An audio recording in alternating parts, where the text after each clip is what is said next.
boa noite, muito boa tarde, muito bom dia e muito boa madrugada a você, torcedor. Estamos de estúdio novo, temporada nova, primeira temporada do Botafogo Podcast. Eu sou o Gabiru, é um prazer inenarrável estar aqui com vocês nesse estúdio maravilhoso. Já cheguem deixando o like, compartilhem essa live, deixem seus comentários e vamos a uma bela e longa e maravilhosa temporada nova Botafogo TV para vocês. Ao meu lado aqui vocês estão vendo a maravilhosa que estará com a gente esse ano, Hanna Santos. Boa noite, bom dia, boa tarde para todos que estão nos assistindo. A gente está dando um pontapé inicial numa nova fase dessa Botafogo TV que todo mundo já acompanha. Se você não acompanha, por favor, se inscreva, siga. Tem muita novidade por aí. Estou muito feliz de fazer parte dessa família Botafogo agora. E vamos começar com um convidado muito especial, nosso primeiro convidado. Tenho certeza que vocês já conhecem. E, Gabiru, faça as honras da casa. Agora a gente vai passar para o inglês, vocês vão ver a tradução simultânea obviamente. Estaremos juntos aqui a temporada toda. Obrigado pelo carinho, obrigado pela sua audiência. Hello, John. Nice to meet you. Thank you very much. Hi, John. I want to thank you for your time. Say that it's a pleasure to be here with you. You are our first guest. And is that right? Yes. You're the first one. We are so excited to all of this. It's so beautiful, the studio. Did you like it? I cannot believe it. It was being constructed when I was here last. And it's amazing. It's amazing. We're very happy. Very honored to be here. Thank you very much. For us, it's a huge honor to be here, working, and I want to thank you for. Well, I'm looking at you beneath the photo of your grandfather, that is special. We have something in common. That is very special. He's from Botafogo. That's amazing. I'm touched. Thank you. Yeah, and I can feel even more close to him, Yeah. working in here, being here. And people know talking this to you. studio is in the stadium, so it makes it all the more special. Yes, for sure. We have a video. It's now. Oh, you do. We have the first one. I was wondering what you're going to put on this TV. Yes, the footage from the 2 years. Yeah. Oh, that night. I was in Europe when I saw this on TV. What did you feel? What did you felt about it? I couldn't believe it.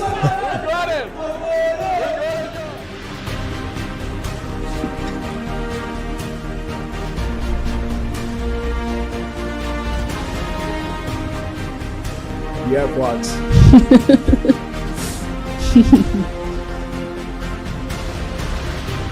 Oh, the fat guy, Gordito. It's this video that made me lose weight.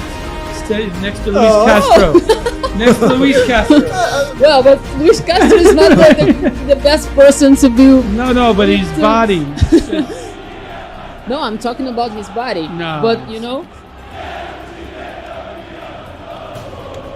Special man. For me. Giovanna. The boys. The U15s.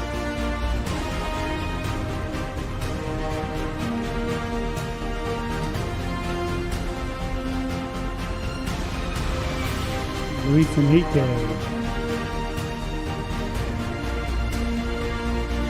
Come on. Whoa. Great player.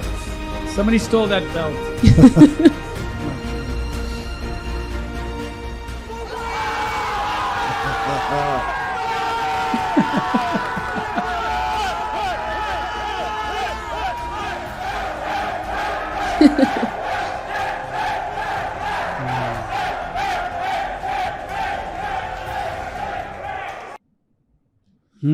Great man. So, Thank you. Thank you so much. That was I haven't seen all that put together quite that way, so that's special. Thank you. It's always good to see. It's about only 2 years that all of these are going. March Only 2 11th. years. What's your perception? March 11th, 2022. Yeah. Whoa, it is. People believe that it started earlier because the announcement of the possibility of a deal, I was getting emails and text messages from people saying, buy this player, hire this person. But we didn't make a single hiring decision until March 11th. And the season started maybe April 15th. Yes. Had 3 players that had played first division before. and we had to bring in 27 players. I remember the fans sending me text messages saying, just be competitive. And they were worried. But, it was March 11th. Whoa. Yes, in that time, it's like, we need it tomorrow. We need to think about tomorrow. It's a good thing you come here and the fans like, wow, now we go anywhere. We can go anywhere. You learn from lessons of the past. I said it at the end of last season. We left the stadium a night full of very bad feelings. And I said, there is no rear view mirror. I'm not built that way. Other people are. I'm not. Yes. I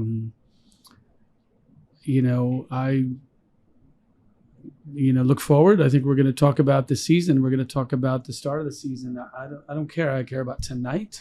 We learn lessons from the past and we build for the future. Yes, for sure.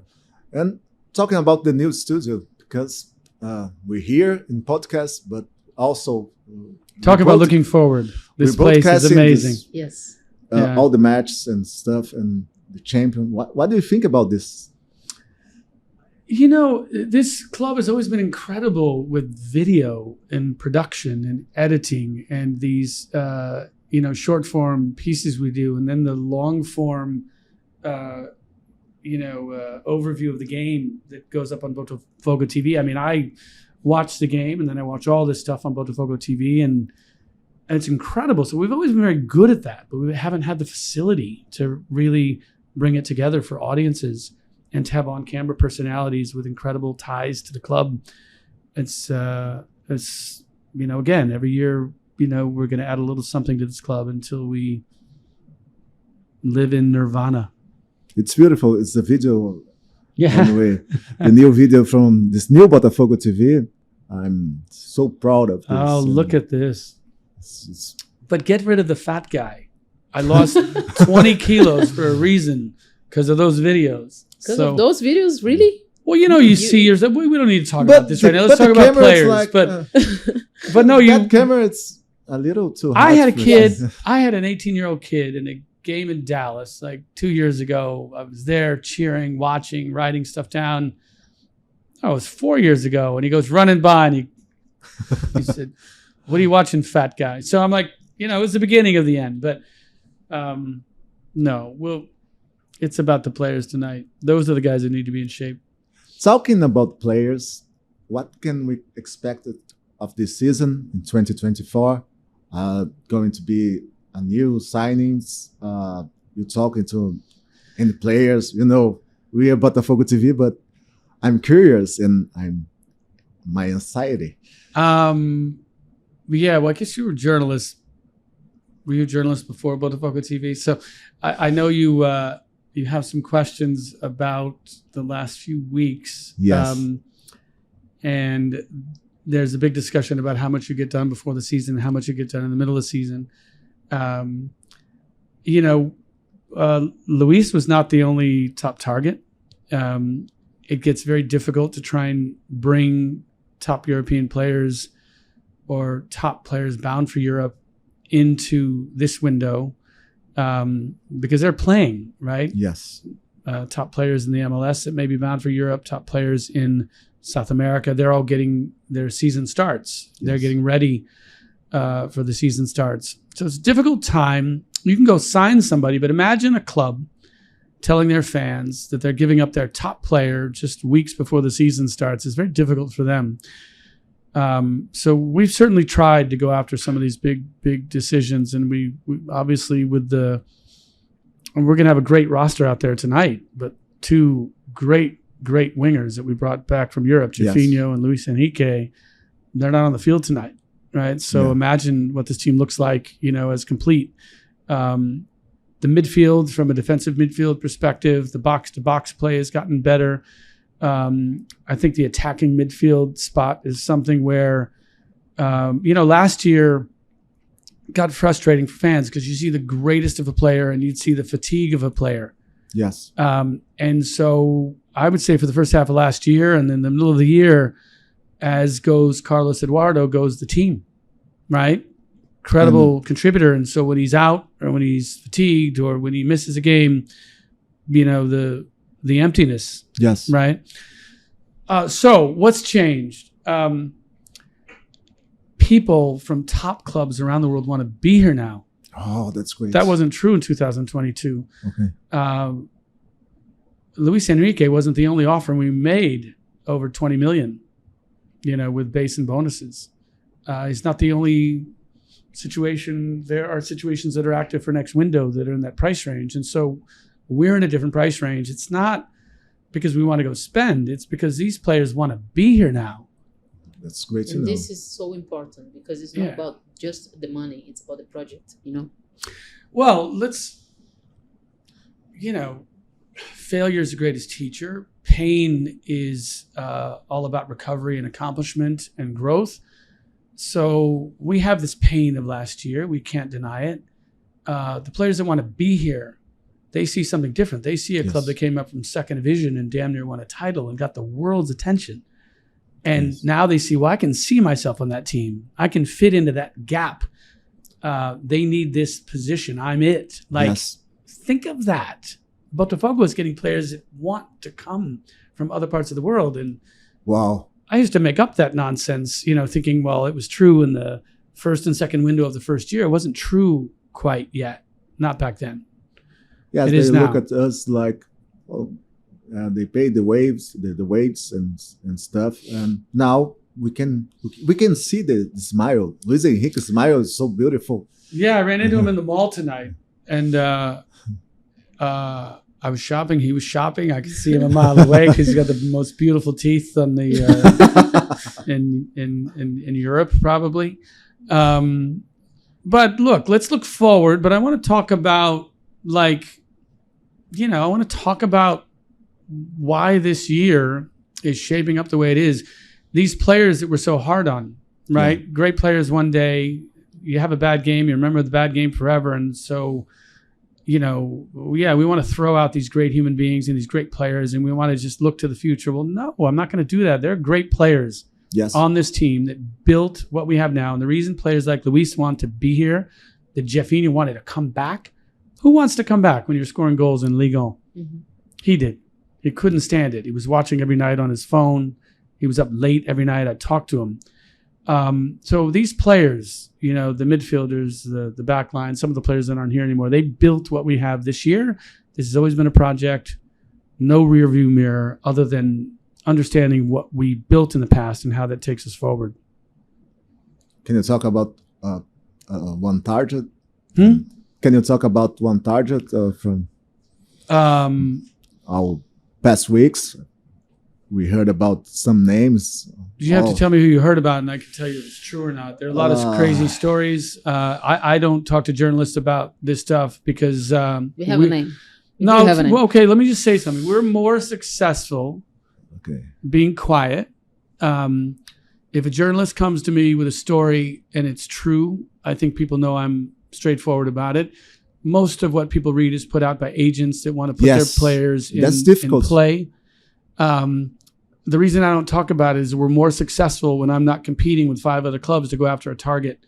So if you got a name, you got a name. But I'm here to be honest in response.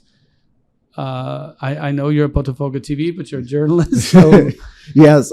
But I'd rather clear up stuff that's not true. And but whatever. Yes. So there's a game called Football Manager. There's a best player from managers, from amateur managers in this world. Yeah. And there's a player there, Thiago Almada. He's a really good player. Football Manager. Yes. You're asking me about the game or the player? The player. I've never played the game, so he's a player in the game. Yes. I'm not gonna touch. Então agora vamos para a parte 2 desse podcast, da Botafogo TV.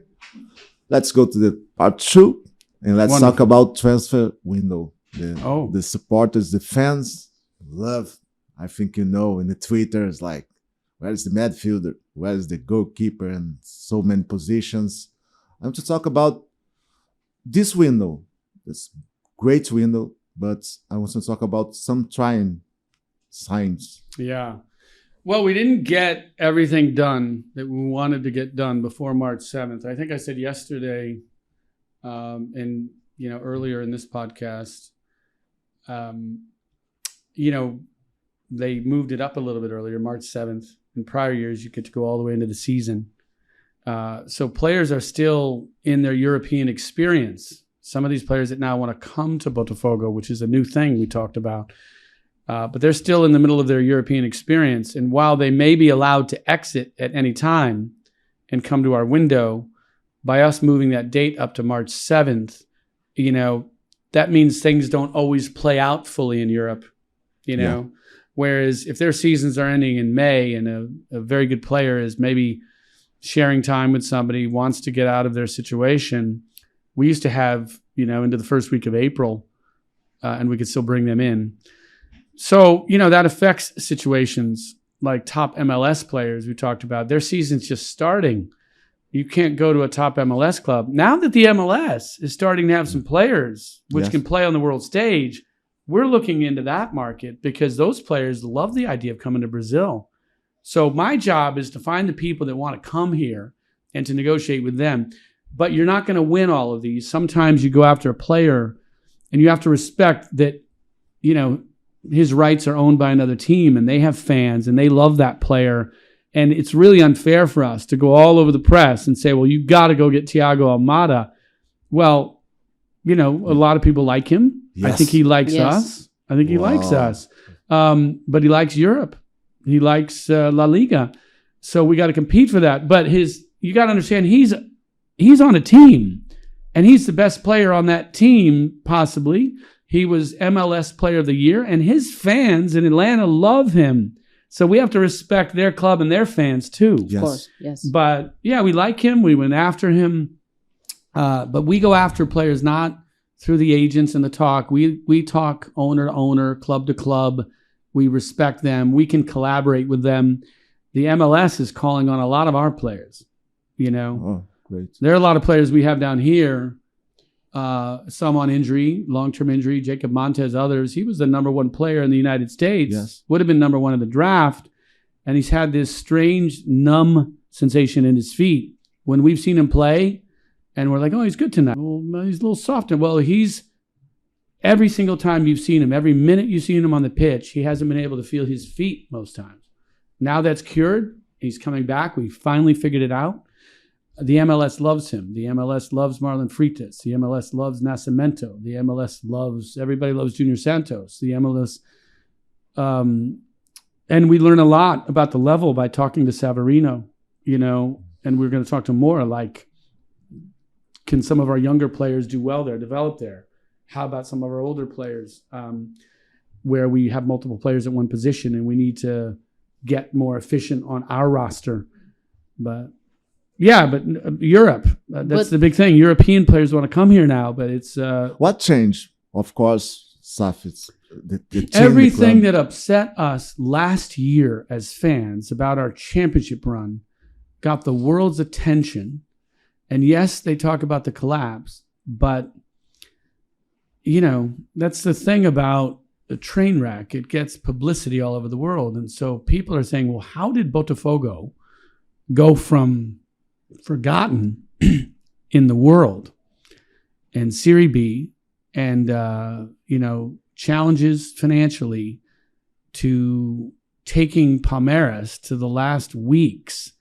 So the pain that we felt was amazement, and it wasn't always positive. The collapse was covered as well.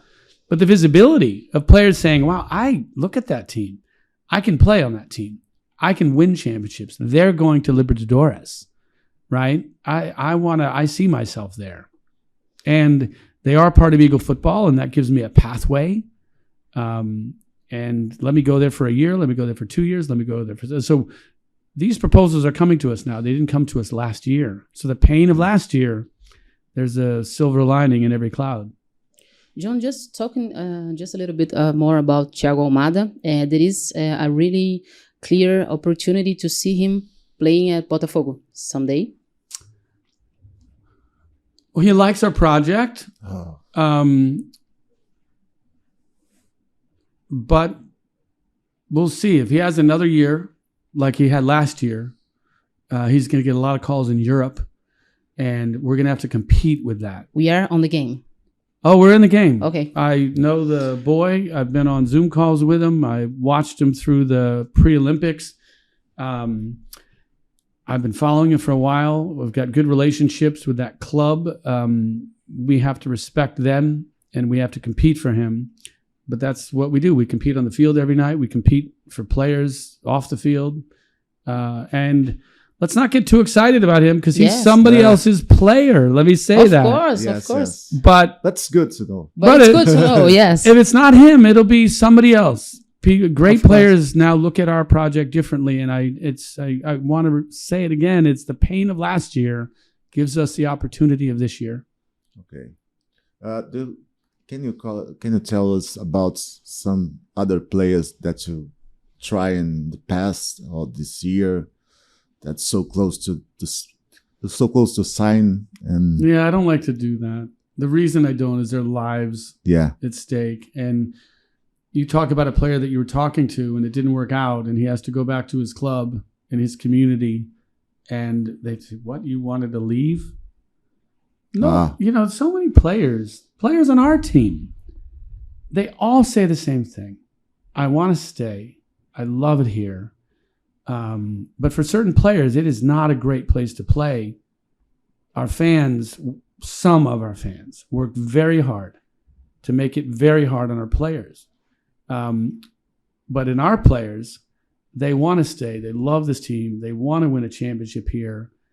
But then they're realistic. They're like, if I'm not wanted here, I need to go somewhere where I'm wanted, where my family can go to the mall and people don't make fun of them. So it's a balance. Okay. I talk about love a lot. Now, you love the players, they'll love you back. I tweeted this, in the game we're going to talk about. It's, I've never really tweeted during a game other than the Palmeiras game. And I was worried about the fans because in the last game of last year, I was in the game. We needed Libertadores top 4, and there was so much hate in our stadium. Our players couldn't play. Every time they touched the ball, our fans were booing our players, and I haven't seen that before. And so I was worried. It's my first time back since then. And what changes? I don't know. I was worried, and so I tweeted out. When that second goal went in, I said, oh my God, what a painful, painful moment.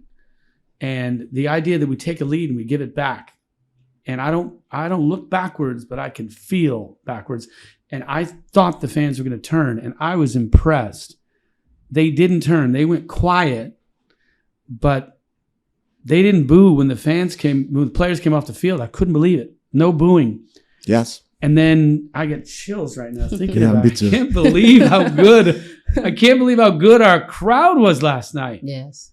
And I don't know why. Different. Libertadores, maybe. We weren't playing that well. We were disconnected.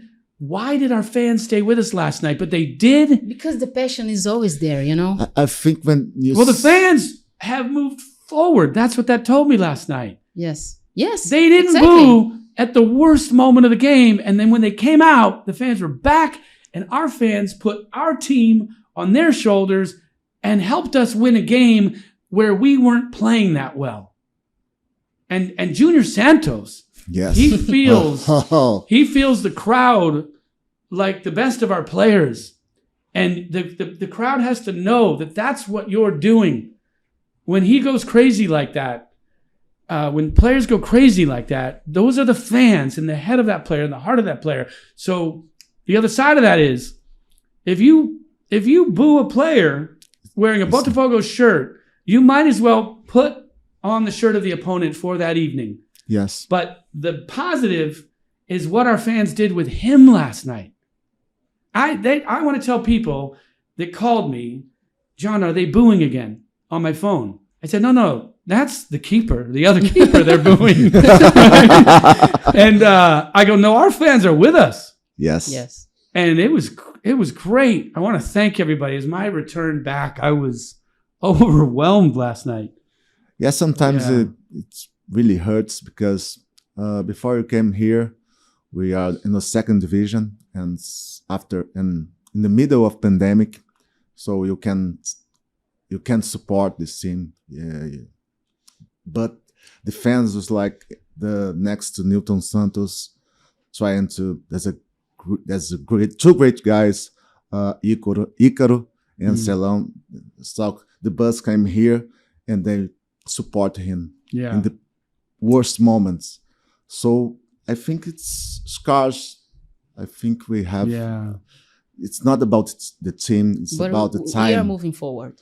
We are moving. Yeah. We are. I want to talk about it a bit because it won't be like last night all the time. No. And we've got, we have some very specific ways to keep people safer this year.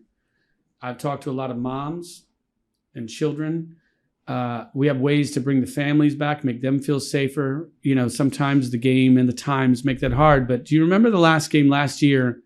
Yes, there was the booing, but did you hear the other sound? Yes. A bunch of 10-year-olds, because I was so upset about the crowd. I said, let's bring the kids back. And these kids came in and they were laughing. And somebody would screw up and slip, our player, their player, and they would laugh. And there was a sound in the stadium that was different. Yes. It was a high-pitched shrill, as we say, a bunch of little kids. And I'm like, man, listen to this sound. And I want that sound in our stadium, or I want it to be safe. We had some fans, and they've been identified, and we are going with facial ticket entry now. Not for security purposes, but for fan engagement purposes. It's a lot of fun what we're doing. Come in with your face. You pay for products with your face. You will next year. And you vote. It's how I know who you are. And you tell me. Because, I want your vote. I want to know what you're thinking. Not what Twitter's thinking, but what our fan base is thinking. But that's going to help us change the crowd. It's there are some people that really came in last year at the last game. They would intimidate our players' wives. They would come at us. And those people need to go. This is all over the world. It's not a Brazil thing. There's club and there's community. And I write about it and talk about it. And that's what I feel is special. And our community is very, very big. Not only our direct fans, yes, but the fathers and grandfathers of Flamengo fans and Fluminense fans who used to root for Botafogo. And then organized fan groups some of them, hijack that relationship between club and community. And so all you see, our marketing people internally and how do we communicate, all you see is the people in your face that have intercepted and hijacked that relationship between club and your larger community. And I said this in Europe recently. I don't work for the ultras. I work for the kid in the mall, the family I see at Fogo de Chao. I work for the anonymous fan that represents all fans, right? And there are millions of them that root for Botafogo, and we need to make sure we always know who our total fan base is, right? Yeah. And I'm looking forward to that this year because I've learned a lot about Brazil. I have become an emotional carioca. There are people during games, and they can talk about this. I mean, there's some very high-profile fans of this club that text me during games, and I will say, "Don't too soon, stop!" Like I will get so emotional and pissed off. Let's you come back from Twitter. For mostly one-way communication because it's a good communication tool. I don't use it for two-way, but I'm emotional now too. I've become a different person, and so some of my close friends that support this team. They'll send me something that upsets them about the team, and I'll fire back something, and they'll go, whoa, hey, John, that was rude. I'm like, dude, I'm now like you. I'm pissed off. Don't call me during the game. Yes. And when the game's over, don't call me for an hour later. I go, this is not the customer service line, right? And then there's a guy last night. I like him. I read his stuff on Twitter, and I put out that thing to say, I don't know if you saw, but hey, it's on us. It's on Botafogo fans. Let's support them. Let's lift them up. Yes. Yeah. I don't know why I wrote it. I felt it. It turns out the fans, I wrote it because I was worried about the fans in our stadium. They didn't need to hear from me. They had it figured out last night. Yes. But then some guy writes back to me, well, great, get a left back and get a whatever. And I'm like, now's not the time, right? And I shot out a private message to him, and I will never, ever again look at Twitter during a game. It was the first time I did last night. Don't do that. Don't do that. No, but I've become, I'm professional at the workplace. At the games, I'm not professional. Talking about Twitter, can you tell us a little about the profile for the new coach? What, on Twitter? No, now we're talking about Twitter. You want a question to profile a new coach? Yeah. Okay, I'll try and do this quick because I know you don't have an unlimited podcast tonight. No problem. But, we have. We're surrounded by good people in our football department. And they have a view of the Brazil campaign that I don't know. And they've seen it over many years. And sometimes it's good for somebody like me, non-football, football people, to come in and say, why do we do it this way? The top teams in the world all play strong foundation, structure, shape. They build on that shape. So they hold the ball higher on the pitch with a mid block. Okay. In Europe, you hear a lot about low block counterattack. You hear about mid block, hold the ball high, progress into the final third.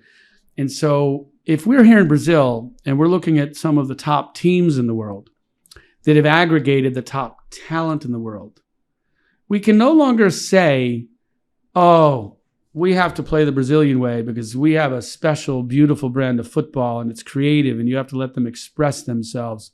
I hear that a lot from very smart football people. They're smarter than me in football, but I have to ask the question, well, if we're the best in the world, why do the best of us end up playing in Europe and they look level with the rest of the world?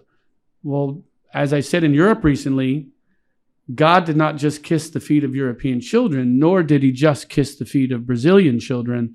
There are great footballers all over the world. So now you got to open up to, okay, what has the evolution of football strategy been, right? And so when Luis Castro came in, we had this project. We'd talk about the Botafogo way, and it was strong in the back, impenetrable defense. Do you remember how hard it was to score on us? Yes. Well, that was Luis Castro. It was Anthony, Victor Severini. Yes. And so they knew that. They built that. And is he a Portuguese coach? Yes, no. I mean, he coached everywhere. He learned across Europe, across Russia, right? And so that structure, that shape, that foundation, it was boring at the beginning. People were going, you're passing the ball around the back to no avail. And then we went down and we lost a game 2-0 to Santos. And I walked out of there in such a good mood.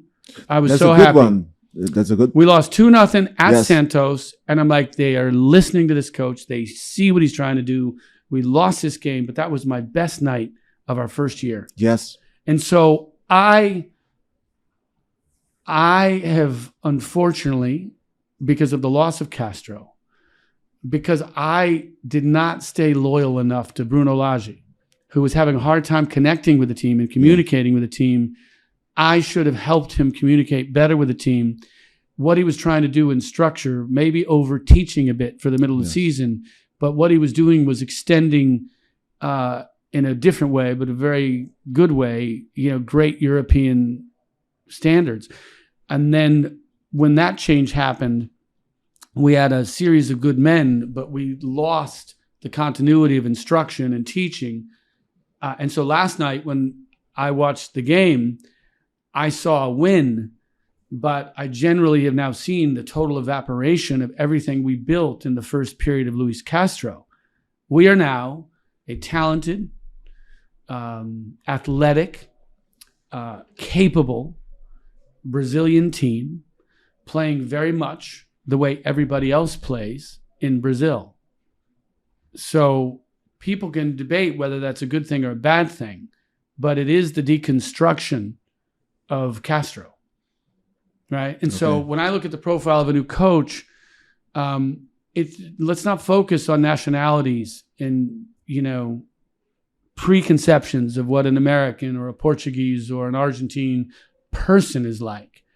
Like, talk to me about how you see the game, how you communicate, how you teach, because I want to restart what we started with my my former partner, Luis Castro. Okay. That's what I'm looking for. Can you details about the bringing Luis Henrique to Botafogo? So, you believe that you go in person had an influence in negotiation? I'm sure every contact had an influence. That influenced me. You have to ask him and his wonderful wife, his family. Yes. I love being with them there. I mean, I think that's my job. I call it shoe leather. I'm supposed to burn my shoe leather. Mm-hmm. Okay. Going to see people and connect with people. It's not Zoom, it's face to face. You have to be that makes the difference in their kitchen with their family. You have to meet their kids. And if we have an expression around here, nobody repeats it when I say it. So maybe it's not popular, but you have to be a champion for the fans before you are a champion. Sorry, let me strike that. You have to be a champion for the players before you're a champion for the fans. They have to trust you. And if you develop a reputation as a club, as a people that can be trusted, you will get more players, right? And so that's why I try to make a personal connection with the players when I can. And I don't know when I'm making a connection. I'm the 58-year-old gringo that doesn't dance as well as he used to, and the salsa is not the samba, and and I joke. I have no tattoos, and the players, I laugh at them, they laugh at me. I have no idea if I'm connecting with them at all, but I'm trying. Yeah. You have a good relationship. We can say that you are. Well, yeah, we can say. Yeah. There's a video from this very good player. Oh, Botafogo TV to you. Oh. Fala, John Textor.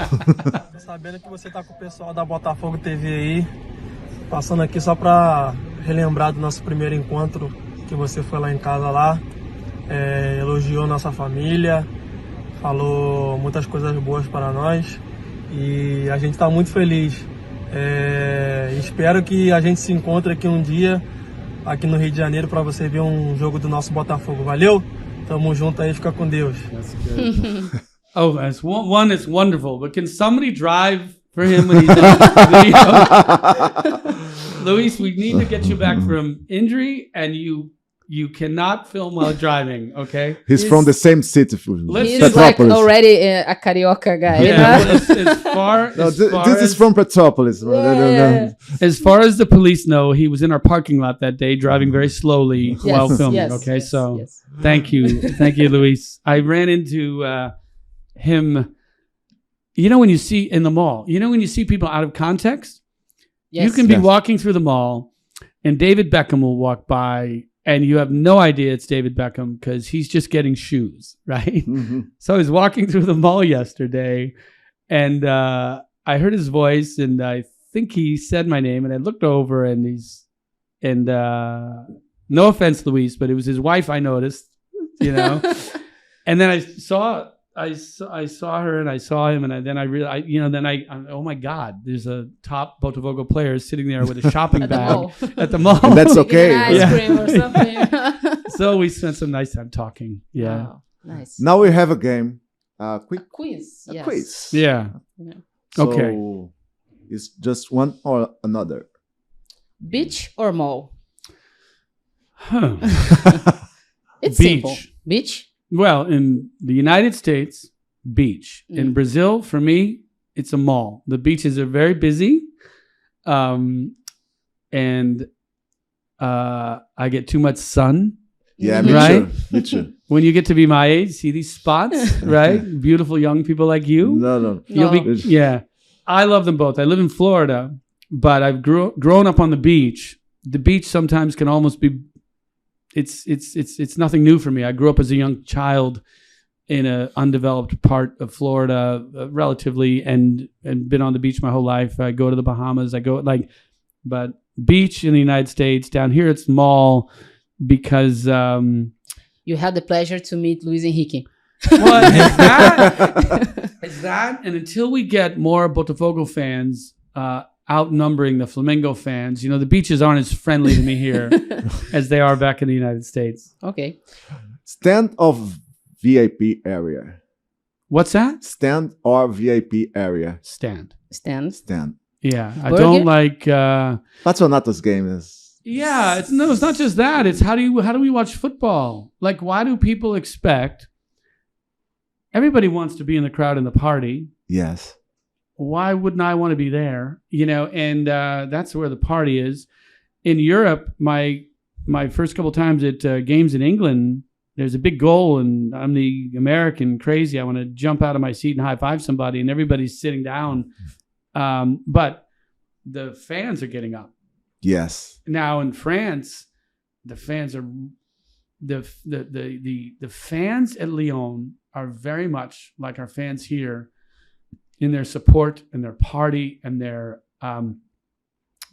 compared to last year, I would say even during bad times, the fans at Lyon, they are 100% supportive for the full 90 plus. This team doesn't play well. They hear it when they come off, right? It's like last night with Botafogo, same thing. But the VIP section, why do they make me sit there in a suit?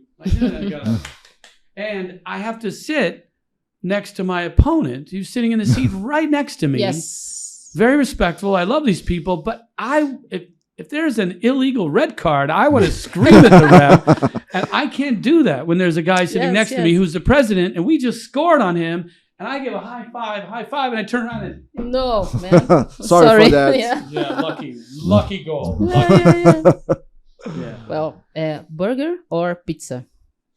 In Brazil, U.S., Argentina, it's burger because the meats are the best in the world. Everywhere else, they're horrible. It's pizza. Okay. Yeah. Okay. Now, I did not rank those. If I were to rank those for burgers, I would say the U.S. For steaks, I would say Brazil. Argentina, I threw that in there just because I was there a long time ago and I had a really good burger. Yeah. But those are the best meats place in the world, right? Yes, it's right. Yeah. Yes. Coffee or tea? Neither. I don't do either. I'm Yeah. naturally Coffee, nothing. I'm naturally caffeinated. I do not need energy. You were born to. This is water. I've not had coffee since I was 12 years old, and that's only because I had a bucket of sugar in the coffee. I haven't done it since. Juice or soda?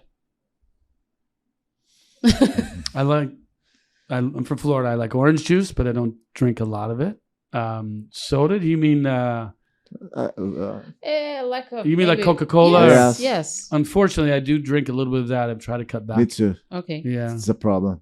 Now is That's a another good problem. Whiskey or gin? Gin. Brazilian barbecue or American barbecue? Brazilian barbecue. Yes. Yes. Do you like pão de alho? I don't know the names of stuffs? everything. People take me to restaurants in different parts of the world, and I like the taste better. I like American barbecue. To me, I don't do a lot. It's a bit boring. It's not as sophisticated. Just to slop a bunch of meat and sauce on the bread and have a corn on the cob, and it's just not that exciting to me. I think Brazilian barbecue is much more sophisticated. It's like an art form down here. Yeah. Rio or Bahamas?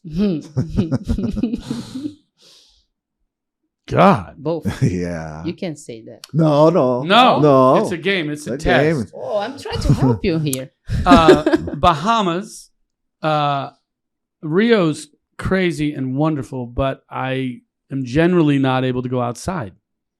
You know, not so much for safety. It's just for peace of mind. People know that I like people. They know that I go to mall. I like meeting people. But I can't go out for a slow, relaxing day outside and enjoy Rio the way other people enjoy Rio. And people say, "Oh, go to other places in Brazil. You'll be able to." I don't want to go to other places in Brazil. I like Rio, but the Bahamas. I get to the Bahamas, and my heart slows down. I relax a bit. That's my peaceful place. Now it's Garrincha or Pelé? Hanna. No, Pele's somebody you respect, and you have to respect, you know, but as a player, you know, Pele was projected across the world maybe with a lot better media over the years. Yes. And because the age was different, a little later, I think his name might be bigger, but you have to go with Garrincha. Okay. Yeah. Great. As a player, Yes. right? And I'm sorry, I'm uneducated. All the Pele people will tell me that's crazy. Oh, no But problem. I just think that one benefited from better media, and they are both the legends of our game that have put a stamp forever on Brazilian football. But one of them had better media, and that was Pele. So this is the quiz, the quick quiz. Thank you very much. Now we have another video from one other guy. Yeah. Yeah.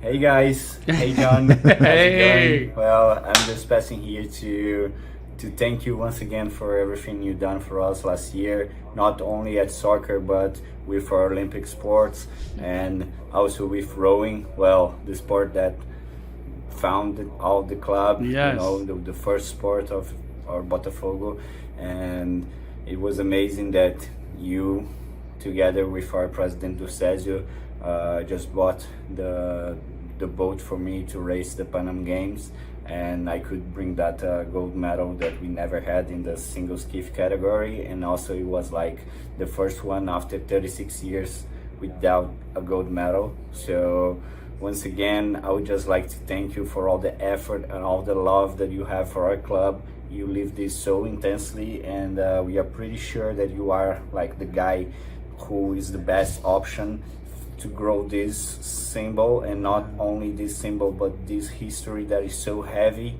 And thank you once again for everything. I remember you got a feijoada with us back in the rowing club 2 years ago, and I would just like to know when you're up for a second round, or either if you would like to have a barbecue with us after a regatta. So Yes. well, thank you once again, and let's go get them this year, because this is our year. Big year.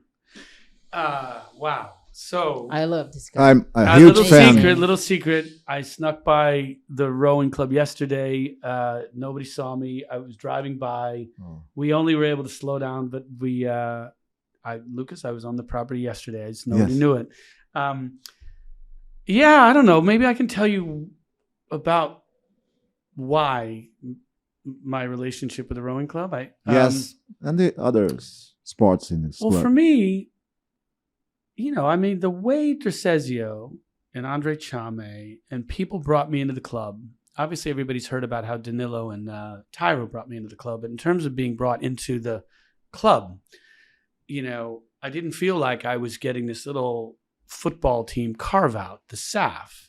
They handled it really well. They invited me into the club, and Ducésio brought me into the history and showed me the history. And again, media only covers on the internet a certain amount of that history, and the depth of that history that you see in the museum, which is why this museum project is so important.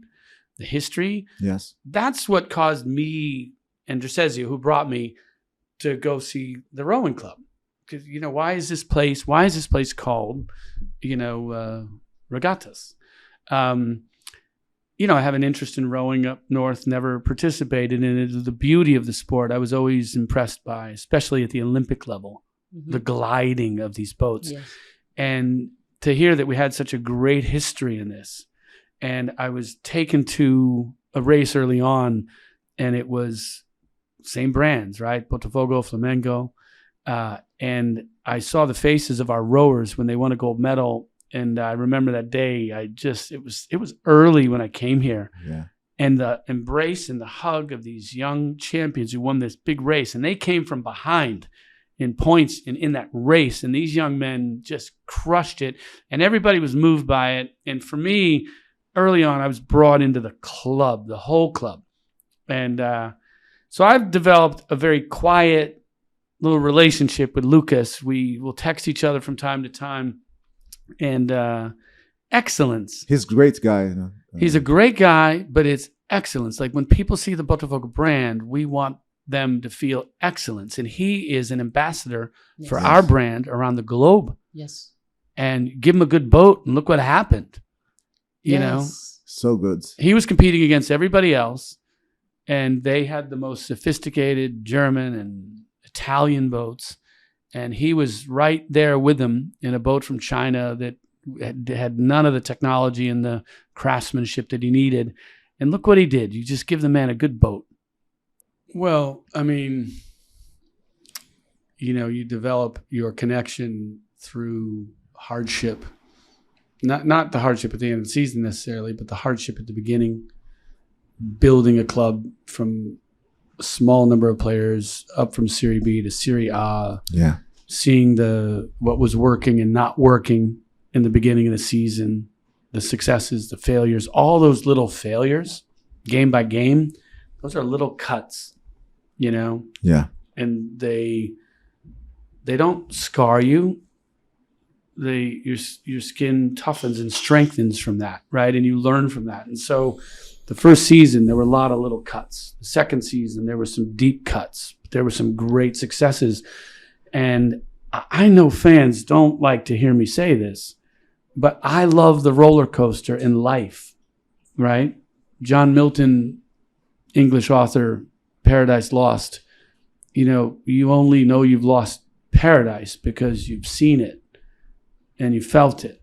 And when you lose it, the pain of that. So life for me is this concatenation of experiences of failure and success and love and heartache, and people know that. They can get angry about the failure, but they know they love this club harder because of it.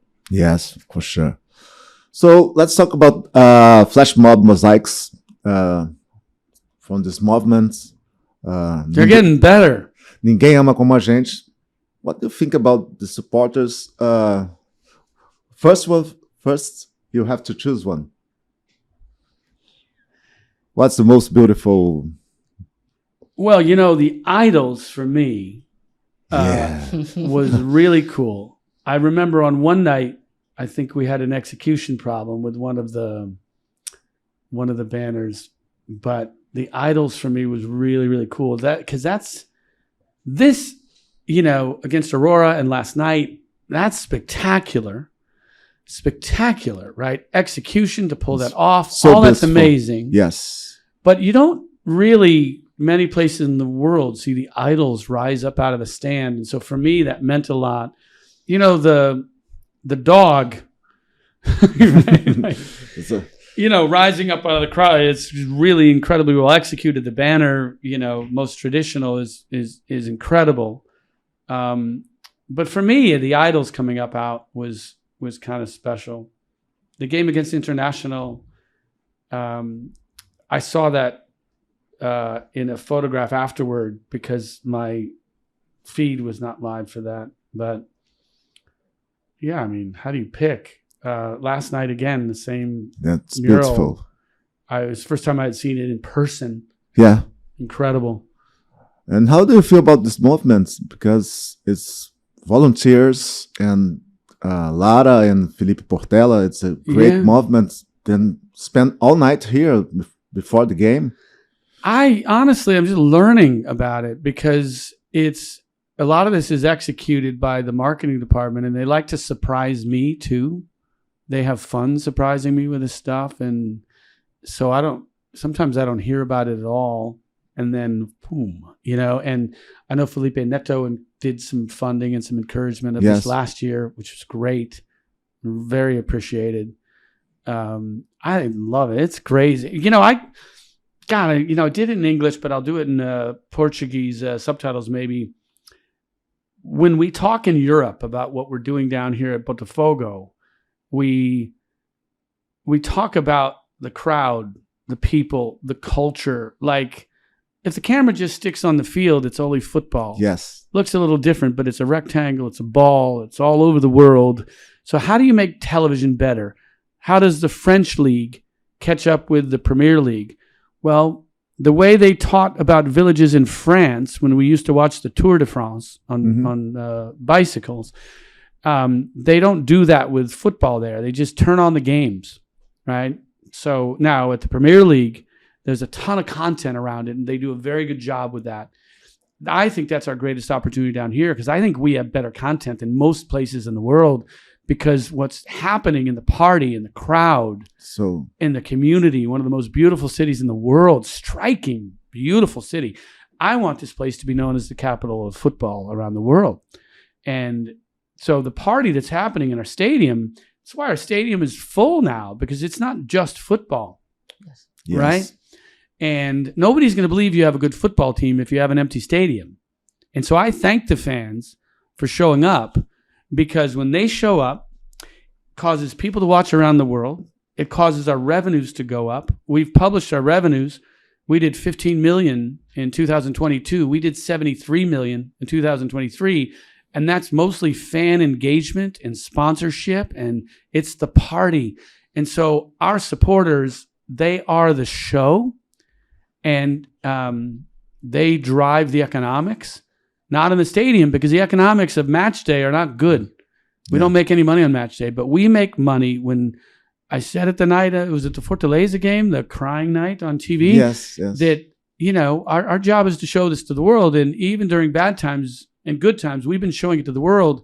Drives our revenues, drives our ability to bring in players. That's why you're seeing an ability to pay for what we hope is our future success. It's this stuff. And the fans are doing it directly. Yeah. It's incredible. So the best was... What is I'm going to insult somebody if you do that. No, that's okay. For me, the most touching was the idols. I think the most impressively executed, might have been in the last couple of days. We're raising the bar. But when you see the traditional banner, that pulls your heart too. So don't ask me to compare. It's like picking between my children. I don't do that. Which one's, faster, stronger, smarter? You don't make those decisions. Okay. I think. Okay. Yeah. Now we have to talk about the youth team. Yeah. What's your plan for this year's Dallas Cup again?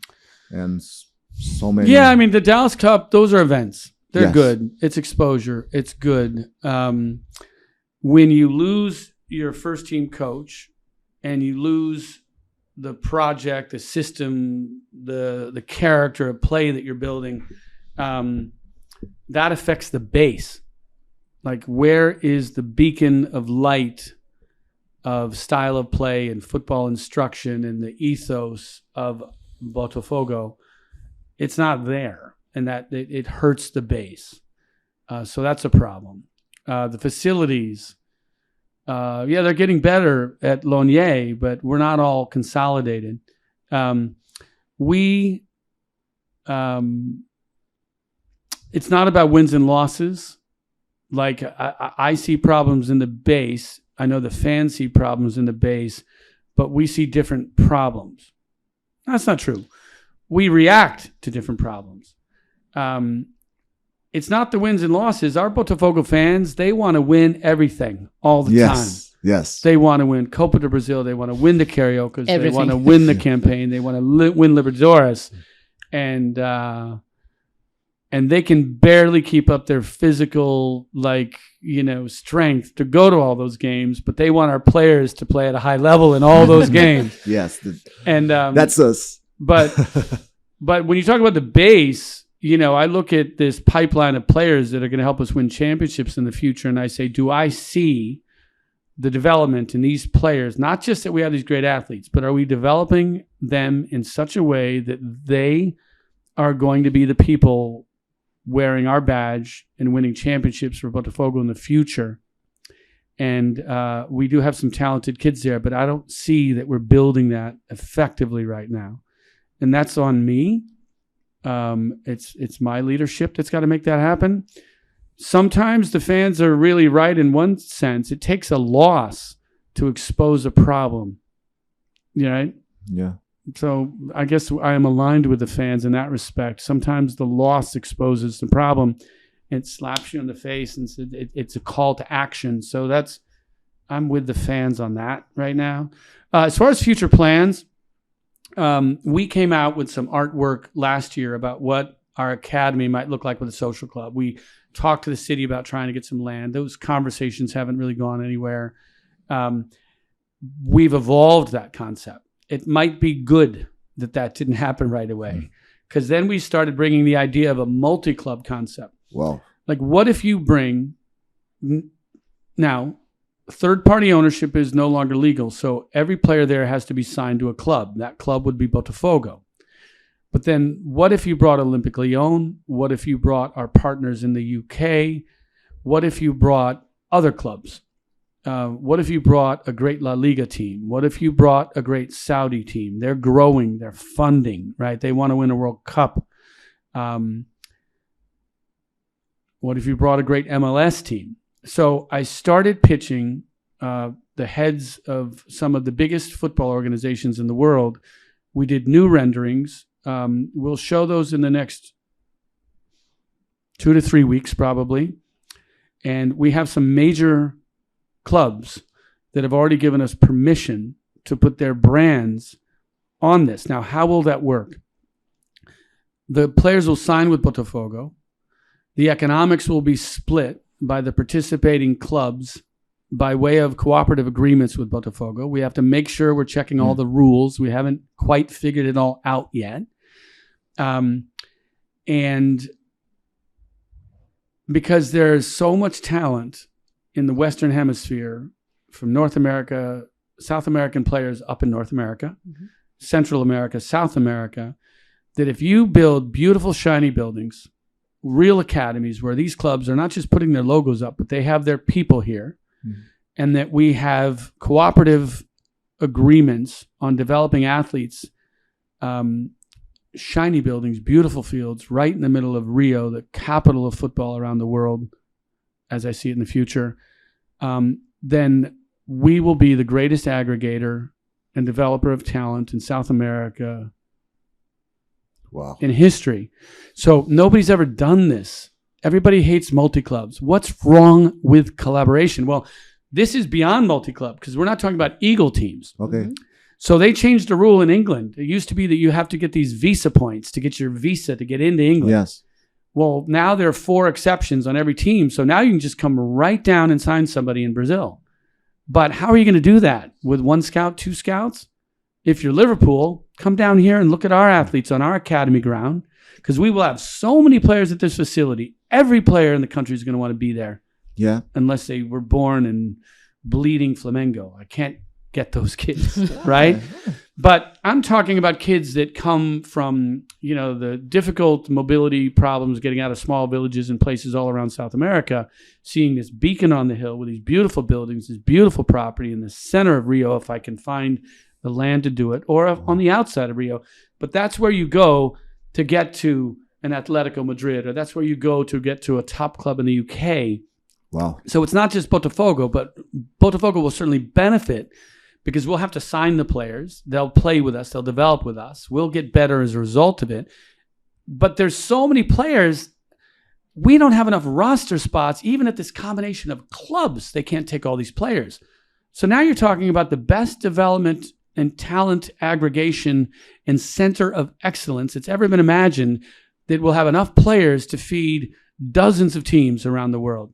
And the economics of that inure to the benefit of our club, because we will build it. Oh, this is amazing. Yeah. Wow. You talk about Eagle football at most clubs. I went to Belgium to see Molenbeek. Yeah. I went to England to see the friendly from Botafogo, and it's so amazing, the people. Can you talk more about this? Can you talk about Lyon? I think the fans sometimes they have a difficulty to understand.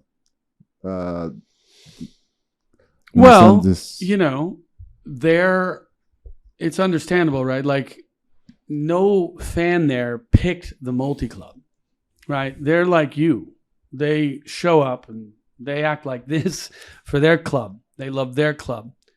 They have a great history, Lyon. Before Qatar came in to compete with PSG, Lyon won 7 straight championships in the French league. So they want to get back to that. And it's communication, it's education. They don't know quite yet the benefits of this collaboration. I understand that they don't want to hear about it, Yes. They are focused on their club, right? And I respect that. And now it's my job to say, hey, when the financial regulators told us we weren't allowed to spend money, it was a partnership with Botafogo because we're capitalizing all of Eagle. It was a partnership and success of Botafogo that created money. People don't really know this. Well, they do now because I had to tell FIFA how we did it. It was capitalization of Eagle. It was the growth in the enterprise of Botafogo. It was the licensing and European placement of Molenbeek that acquired Ernest Nuama from Denmark, who only wanted to play with Lyon. But it was our clubs at Eagle that were able to make that happen for Lyon. So in the early going, fans at Lyon, very proud, would say, "Oh, we're helping Botafogo." Yeah. Fans of Botafogo are likely to feel the same way. But it's my job to educate people that this sharing, this collaboration can be beneficial. Now, Lucas Perry, we have a great goalkeeper, Anthony Lopez. Yes. But everybody needs competition. And Lucas Perry showed up, respected the first team keeper above him the way he respected Gatito when he came here. Yes. Lucas waited for his moment. When his moment came, he took advantage of it. He's getting a little bit of playing time over there. Now they're starting to see, hey, this Botafogo relationship's interesting. But there is something about Jefinho that a lot of fans are talking about. He went back even stronger and better. And it's something that we have to... Well, that's a different situation. Like, the press that wants to say why that happened, how is he playing, he came back because he wanted to be here. Mm-hmm. He felt family here. He made a good transition. People can say, oh, he's supposed to show up and score 10 goals right away. Well, nobody does. Nobody. So he got to OL. He showed some talent. He learned a European style of play much better, marking, defensive responsibilities, all that. Had to learn that. In the middle of his acclimation, right, we needed to bring a lot of players into that team. I think he was feeling a love for Botafogo. He was watching the games every night. Probably was showing up at practice at OL tired because he was watching the games in Brazil.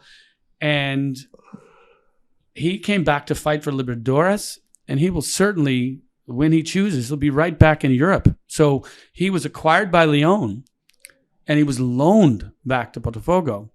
And he'll win games for us, and he might win games for them again someday. So you never know what somebody's future is. Yes. But that was a successful transition to Europe. And the fact that somebody comes back the other direction, we have to stop talking about that as a failure. Why is it a failure to be in Brazil playing this beautiful game of football? Luis Enrique knows this was a great place for him to be. He'll be back in Europe, of course. Jefinho knows this is a great place for him to be. So we need to take that thing that people say, oh, he's coming back this direction, he must have failed. That's not the globe of football anymore. Willian. Yeah. Right? Yeah. I tore us up at Corinthians one night, and now he's at Fulham. Again. I can't stand it. He doesn't know I talk about him so much. He doesn't even know me. I talk about him all the time. It's not fair. It just bothers I saw him that night. I think they beat us 2-0, 3-0. My wife looks at me here and says, how are we going to get out of the stadium? That was William. And how about the women's teams from Botafogo? I mean, they know I watch their games. I still watch their games. I haven't talked to them in a while. They've moved up. I met with them. They were the first to play the Botafogo way before the men started playing the Botafogo way, in terms of the way they move the ball around and the structure and the shape. Giovanna's an interesting story because at age 14, we brought her up to the U.S. We gave her trials with the Washington Spirit. She's going to end up at Lyon very soon. The problem is the age rules are difficult. But she's good enough to be a starter in the NWSL, which is the top women's league in the United States, and I'm saying that publicly because I know it to be true, her trial has gone very well. So you have to then look back in Brazil at our Botafogo team of women that have become extremely accomplished. Yeah. 18, 19, 20, 23, 25-year-old women that have been promoted into the higher division. And now I have to get them on a plane when I can, and have them play friendlies against Olympique Lyonnais. Imagine. Now, Michelle Kang controls that team now. She's my partner at Lyon. Yeah. Lyon owns just under half of it. She owns a majority of it. It's a strong woman driving the business of women's sports. She's taken over OL Femme. But I think Michelle loves the idea, right? Let me get these women from Botafogo to France when it's an opportune time to play a friendly. They have a lot of games, that team, because they're Champions League. So get them on a good calendar, get the women here, test the level. Let's see. Take these women, probably easier to take them up to the United States earlier, get them some games. So you're going to see that happen in the next 12 months. We have to do it because if you take, a special 14-year-old girl up to the United States and she blows everybody's doors out, then the other women at Botafogo that have been here longer, working harder for years, they deserve that same opportunity. And I think they're going to do well. I think they're going to kick some butt. We have a great season in the academy last year, and we come back to the Michelle is very, very mindful of this team here. So she owns the Washington Spirit. She owns the leadership position at OL Femme, Olympique Lyon. And she's very mindful of this team in Brazil because the players are talented enough to really drive her roster in the United States and contribute to the roster at OL Femme.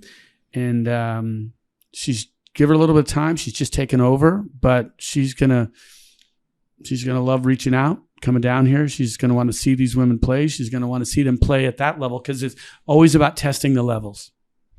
Now I want to know about your day.